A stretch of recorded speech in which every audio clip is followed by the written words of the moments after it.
शहर के एक पुरसुकून कोने में जहां दरख्तों की सरगोशियां और परिंदों के नगमे फिजा में घुलते थे, वहां अली और ज़ैनब की कहानी का आगाज हुआ। अली एक संजीदा और कम गो लड़का था जो अपनी किताबों में खोया रहता था, जबकि ज़ैनब एक खुश मिजाज और बातूनी लड़की थी जिसकी हंसी हर किसी के चेहरे पर मुस्कुराहट ले आती थी। दोनों की पहली मुलाकात एक लाइब्रेरी में हुई जहां अली अपनी पसंदीदा किताब तलाश कर रहा था और इत्तेफाक से वही किताब ज़ैनब के हाथों में थी। ज़ैनब ने शरारत से कहा, ये किताब तो मेरी हो चुकी, अब देखना है कि तुम इसे कैसे हासिल करते हो।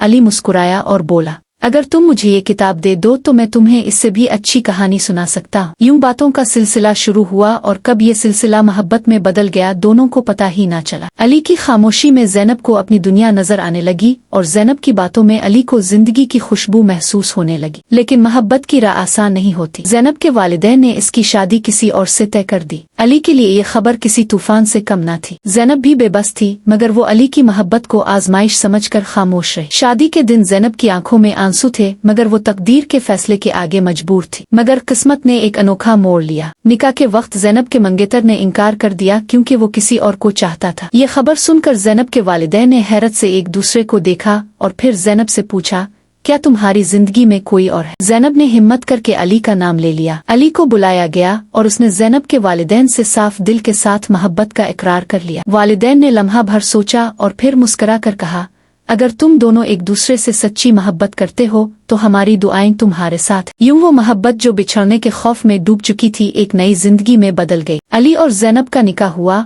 और उनकी कहानी किताबों में नहीं बल्कि हकीकत में हमेशा के लिए अमर हो गई।